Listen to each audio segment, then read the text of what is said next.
Qui con mister Allegretti al termine del 3-0 della tua Clivense ai danni del Pozzonò, ti leggo l'ultimo commento arrivato sulla diretta YouTube: spirito, gioco e squadra ci sono, avanti così. Cos'altro dire? Ma niente, mi fa piacere, sì. Sicuramente sì, lo spirito che si è visto oggi a differenza dell'inizio della partita di settimana scorsa è stato diverso, anche se abbiamo trovato delle difficoltà nel primo tempo.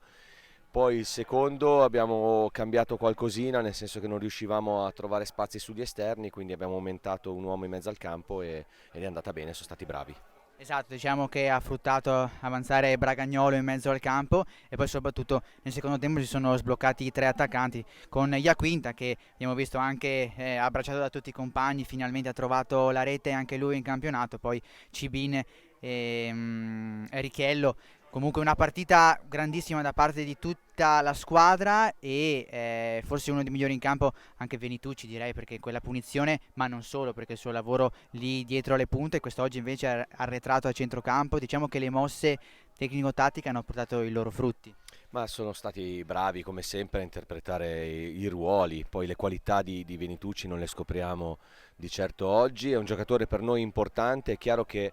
in un campionato dove la maggior parte delle volte si gioca sul fisico e su pallonate non riesce a esprimere quelle che sono le sue qualità, appena si abbassano un po' i ritmi o in partite come quella di oggi dove viene arretrato un po', ha più la possibilità di giocare, scopriamo il Venitucci che abbiamo preso, che abbiamo cercato e che serve per fare il salto di qualità.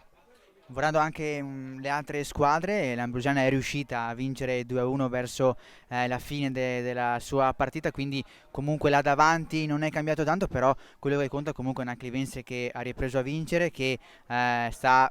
rispettando il suo tabellino di marcia in campionato, anche se mercoledì invece si gioca in Coppa. Ricordiamo la trasferta in quel di Garda, quindi mettiamo momentaneamente da parte il campionato e ora testa a questi ottavi di finale, che è un altro obiettivo di questa squadra. Certo, la competizione della Coppa avevo già detto che è una competizione alla quale noi teniamo. Per quanto riguarda il campionato, oggi non è importante essere primi o essere secondi, l'importante